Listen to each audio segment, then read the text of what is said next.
Eu desejo partilhar com vocês nesse momento sobre o sofrimento e a missão. E o farei no livro de Atos, capítulo 8. O meu intuito é refletir na palavra de Deus acerca dos critérios de Deus ao lidar com a história e com o seu povo em épocas de grande sofrimento. E além disso, perceber nessa jornada a ligação entre o sofrimento e a missão. Portanto, abra comigo a palavra do Senhor em Atos, capítulo 8. Sempre nos lembramos de Atos como um livro que descreve Deus intervindo sobrenaturalmente. A igreja convivia com o sobrenatural em que línguas de fogo desciam sobre os discípulos, coxos passavam a andar, cegos recobravam a visão, prisões se abriam, demônios eram expulsos, anjos socorriam os apóstolos e a própria sombra de Pedro se transformava em instrumento de cura para muitos. O livro de Atos, portanto, meus irmãos e irmãs, nos coloca face a face com o sobrenatural, com as ações de Deus intervindo na história do seu povo de maneira miraculosa, de maneira maravilhosa. Por outro lado, nem sempre Deus intervinha miraculosamente. E assim nós vemos também no livro de Atos, na própria narrativa, que Estevão foi martirizado, que Paulo foi preso e sentenciado à morte, que homens e mulheres fiéis ao Senhor Jesus foram passados ao fio da espada e outros foram até mesmo lançados às feras. E de alguma maneira, além da nossa finita lógica e curta compreensão da história, entre milagres e tragédias, o nome do Senhor Jesus foi glorificado. E a igreja resistente avançava espalhando o evangelho da graça de Deus por toda parte. É certo que a expectativa do povo de Deus ao longo dos tempos é sempre ver a resposta do Senhor quando chega o sofrimento. Em situações de profunda crise pessoal, quando a enfermidade bate à nossa porta, o desemprego chega ou a violência ataca impiedosamente, nós devemos esperar e rogar que o Deus do impossível faça o impossível acontecer. Entretanto, Atos nos mostra uma verdade existencialmente aplicável em muitas situações do nosso dia a dia. Nem sempre Deus intervém sobrenaturalmente ou como desejaríamos. E quando isso acontece, Ele não deixa de ser o Senhor da situação, o dono absoluto de nossas vidas, soberano e bondoso Rei. Nesses momentos, quando a nossa existência é confrontada com a tragédia pessoal, a doença terminal em casa, a falência do negócio, a família partida pelo divórcio ou a pandemia que se alastra por todo mundo, nós somos convidados a crer que na felicidade ou na tragédia devemos olhar além da vida, sabendo que o projeto de Deus no macro-universo e também nas nossas vidas particularmente jamais pode ser frustrado. Antes de lermos o texto, gostaria de lembrar que o livro de Atos expõe 4 impulsos que fizeram com que o evangelho fosse espalhado até os confins da terra no primeiro século. O primeiro é o impulso da espiritualidade, em Atos capítulo 2, com o derramamento do Espírito sobre a igreja no Pentecoste. E agora essa igreja, cheia do Espírito Santo, ela vai para as ruas e Pedro, proclamando o evangelho de Deus, ele vê com toda a igreja mais de 3.000 pessoas se convertendo ao Senhor Jesus. Eram pessoas que moravam em 14 diferentes nações e voltando para suas casas, proclamaram sobre Jesus e foi uma revolução. Michael Green, um dos maiores especialistas sobre a expansão da igreja no primeiro século, ele defende que várias igrejas nasceram desse impulso no Pentecoste, provavelmente a própria igreja na cidade de Roma. O segundo impulso, representado em Atos capítulo 8, podemos chamá-lo de impulso do sofrimento. Por meio da perseguição, a igreja agora, ela perseguida, espalha o evangelho de Deus por onde passa, províncias, países, diversas regiões. E veremos sobre esse impulso nesse momento. O terceiro foi o impulso do envio missionário em Atos capítulo 13, com a igreja de Antioquia enviando Paulo e Barnabé como missionários aos gentios, segundo a ordem que recebeu do Espírito Santo. Nós não sabemos como a igreja ouviu o Espírito Santo, mas sabemos como a igreja estava quando ouviu. A igreja estava jejuando e orando. E a partir do envio de Paulo e Barnabé, houve um grande número de igrejas plantadas e fortalecidas em todo o mundo, na Ásia, Acaia, Galácia, Macedônia. O quarto impulso é é um impulso de plantio e multiplicação de igrejas, a partir de Atos capítulo 15 e 16. O evangelho se espalha, igrejas nascem, se multiplicam e passam agora a colaborar no plantio de novas igrejas, como a igreja em Filipos, na casa de Lídia, que se associou a Paulo no seu ministério para o plantio de outras igrejas, inclusive em Tessalônica. Leiamos, portanto, o texto de Atos capítulo 8, versos 1 a 8, nesse contexto do impulso do sofrimento. Diz assim a palavra do Senhor. Naquele dia levantou-se grande perseguição contra a igreja em Jerusalém, e todos, exceto os apóstolos, foram dispersos pelas regiões da Judéia e Samaria. Alguns homens piedosos sepultaram Estevão e fizeram um grande pranto sobre ele. Saulo, porém, assolava a igreja, entrando pelas casas e arrastando homens e mulheres, encerrava-os no cárcere. Verso 4. Entre mentes, os que foram dispersos iam por toda parte pregando a palavra. Filipe, descendo a cidade de Samaria, anunciava-lhes a Cristo. As multidões atendiam unânimes às coisas que Filipe dizia, ouvindo-as e vendo os sinais que ele operava, pois os espíritos imundos de muitos possessos saíam gritando em alta voz, e muitos paralíticos e coxos foram curados. E o verso 8, e houve grande alegria naquela cidade. Esse é um texto impressionante. No capítulo 8 de Atos, o historiador Lucas, inspirado por Deus, inicia a narração afirmando que levantou-se grande perseguição contra a igreja em Jerusalém. Aqui ele escolhe o termo grego diogmos para definir perseguição, o que era usado para o desenvolvimento de um programa sistemático para oprimir um povo. Diogmos indicava o sofrimento físico, causar dores, fazer sofrer, punir com sofrimento. Portanto, o quadro pintado por Lucas nesse capítulo é de uma igreja que passa a experimentar de forma física, no próprio corpo e de forma violenta, o amargo sofrimento. E nas próximas sentenças, Lucas descreve os ingredientes dessa angústia, desse sofrimento. Fala sobre o sepultamento de Estevão, o aprisionamento dos cristãos e a dispersão de toda a igreja. No verso 2, quando é mencionado o martírio de Estevão, ele relata que houve grande pranto, e para isso ele usa o termo grego kopetos, que vem de kopetos. E esse kopetos, pranto, pode ser lido literalmente como bater no peito, indica o sofrimento emocional, a dor da alma, o choro inconformado do coração quando a tragédia finalmente chega. Ao lado de diogmos, essa expressão apresenta uma igreja em profundo sofrimento físico e também em profundo sofrimento emocional.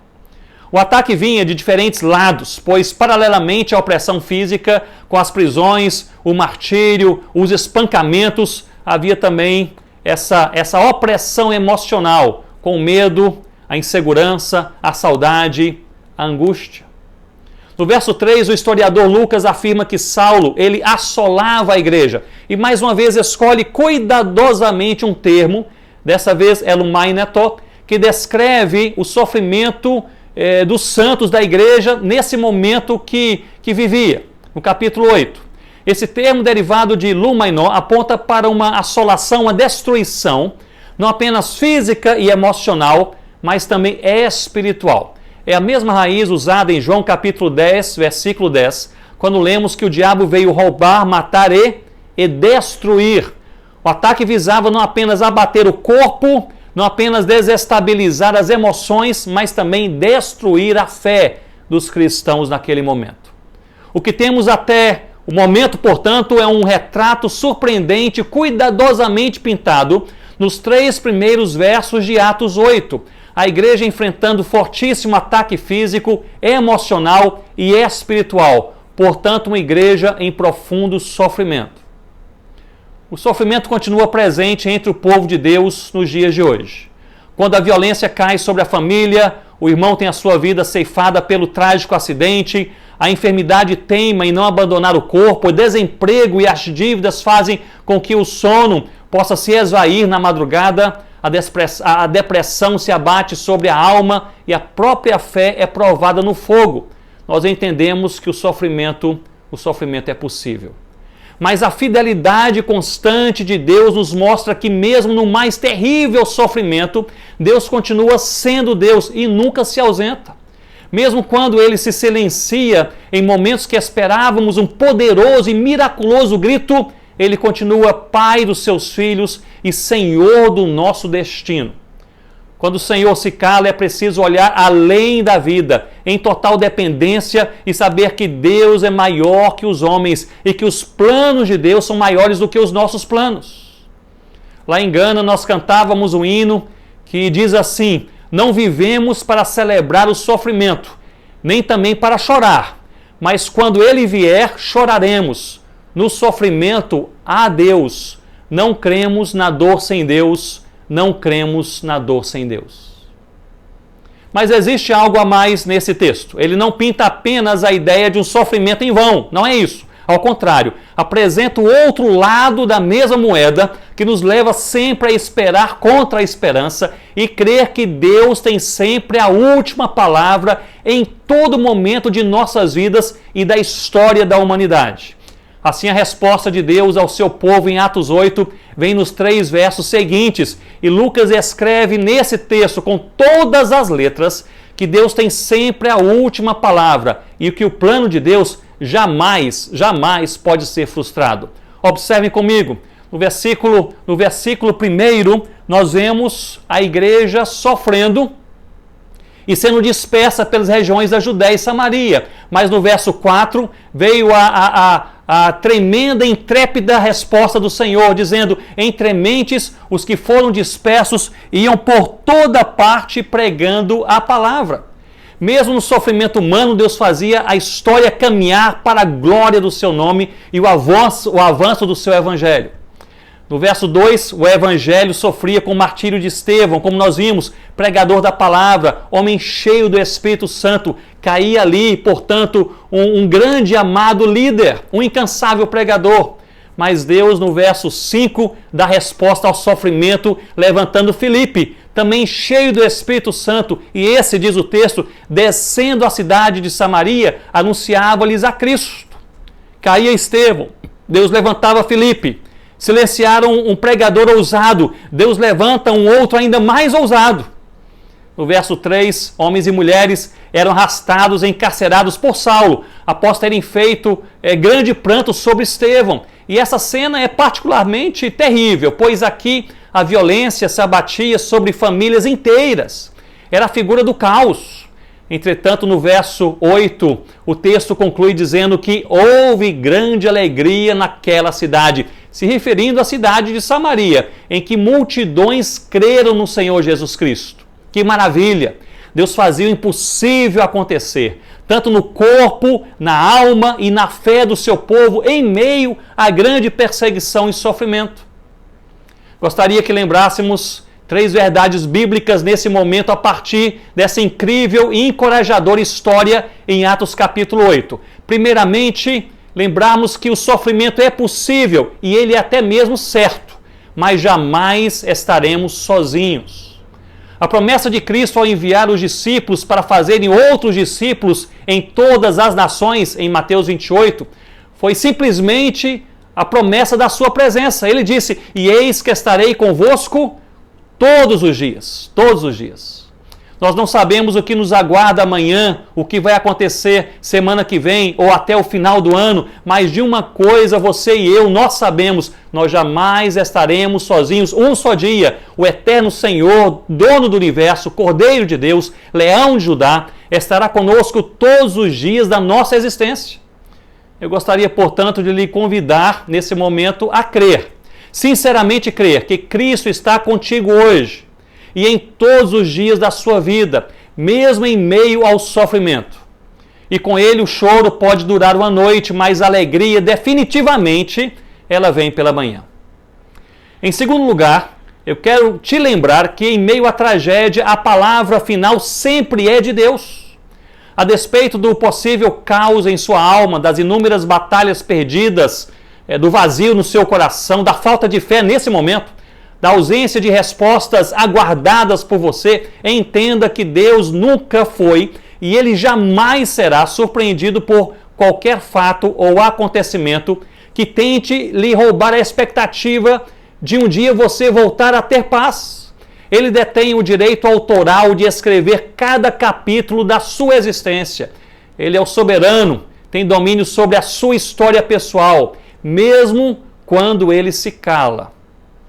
Perante a insistente afirmação médica de que aquela enfermidade persiste, ou todas as estatísticas sociais de desemprego, ou quem sabe ainda um nefasto e incansável ataque do diabo sobre o seu lar, sobre o seu casamento, talvez aquela situação ali impensável com seu filho, que até mesmo saiu de casa ou abandonou o Senhor, creia que o Deus dos impossíveis pode fazer o impossível acontecer, como lemos em Lucas capítulo 1, versículo 37, pois nada é impossível para Deus, nada é impossível.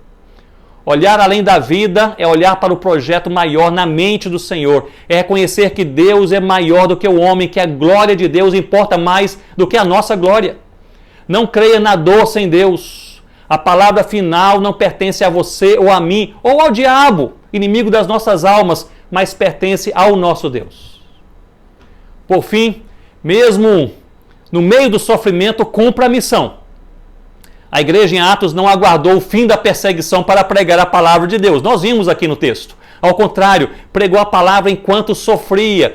E esse grande testemunho impactou milhares de vidas e toda uma geração. O verso 8 do capítulo 8 diz que multidões atendiam unânimes a pregação da igreja na cidade de Samaria. Foi um avivamento. Nos últimos anos, minha atenção foi cativa por um segmento do corpo de Cristo que tem sido chamado de igreja sofredora. Trata-se daqueles que, por serem cristãos, foram sequestrados e sobre eles nada se sabe, ou dos encarcerados nas mais diversas formas, domiciliar, pública, social, emocional, dos deslocados de suas terras e de suas casas, dos preteridos de professarem abertamente a sua fé, e ainda daqueles que sofrem pela exclusão social ou pela angustiante miséria. É chocante, meus irmãos e irmãs, notarmos que 1 em cada 3 cristãos no mundo de hoje sofre algum tipo de perseguição. E cerca de 120 milhões de cristãos habitam em regiões onde há uma perseguição hostil. E é impressionante também notar que em meio a essa hostil perseguição, esses cristãos, eles seguem firmes, amando e cumprindo a missão, pregando a palavra de Deus. E parece que quanto maior a perseguição, mais o evangelho do Senhor Jesus é pregado. Poucos anos atrás, eu tive um encontro com irmãos e irmãs no Oriente Médio. Não vou citar detalhes por questões de segurança. Foram 3 encontros em 3 cidades e no último encontro havia cerca de 120, 130 pessoas e passamos ali a manhã, tarde e noite estudando a palavra de Deus. À noite, no encerramento, eles pediram que eu falasse sobre a fidelidade dos cristãos em meio à perseguição. O que eu fiz com base em Atos capítulo 8, uma palavra muito parecida com essa palavra de agora. Ao fim daquela noite, porém, um dos líderes se levantou e convocou a todos para um momento de oração. E ele fez 2 perguntas. Quem aqui tem algum parente ou amigo chegado preso por causa da sua fé em Cristo? E quase metade se pronunciou. A segunda pergunta, quem aqui está sendo desprezado por sua família por causa da sua fé? E quase a maioria também se sinalizou que se tratava também daquela situação em suas vidas naquele momento. Nós começamos a orar e eu jamais havia presenciado um lamento tão grande como naquele dia. A oração, o choro, o clamor, o lamento profundo. Algumas senhorinhas choravam tanto que não conseguiam ficar de pé. Em certo momento, aquele líder, porém, ele disse, se você quiser que um de nós aqui à frente oremos por você, você pode se aproximar. E um senhor, mais ou menos 65 anos de idade, veio em minha direção em lágrimas, me abraçou, chorava copiosamente.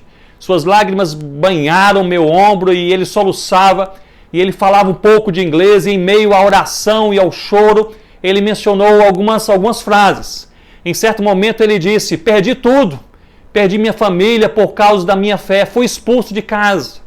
Depois ele disse, perdi meu emprego, eu tinha meu próprio negócio, perdi o respeito dos amigos em minha cidade porque sou cristão. Em outro momento ele disse, eu perdi tudo, até mesmo a minha saúde, por causa da minha fé. Mas ele concluiu dizendo ao fim da oração, mas eu ganhei a Cristo. E algo interessantíssimo começou a acontecer. Em meio àquele choro, depois de um bom tempo de choro e lamento, um irmão mais atrás levantou-se e começou a cantar um louvor a Deus. E nesse louvor ele dizia que Deus é fiel, que Deus é fiel, que Deus é fiel mesmo em meio ao sofrimento. E uma outra pessoa começou a fazer coro, aquele cântico, uma terceira pessoa, e em poucos minutos todos os cristãos que estavam em choro e lamento começaram agora a cantar, exaltar, adorar o nome do Senhor Jesus, dizendo: Deus é fiel mesmo quando nós sofremos, porque nessa dor nós não estamos sozinhos. Eu gostaria de lhe encorajar, se você passa por um sofrimento nesse momento, a você crer em Deus, a você seguir e caminhar com o Senhor Jesus e a você cumprir a missão. Não creia na dor sem Deus. No meio do sofrimento, nós jamais estaremos sozinhos. O Senhor Jesus, Ele está conosco todos os dias, até a consumação do século. Que Deus nos abençoe.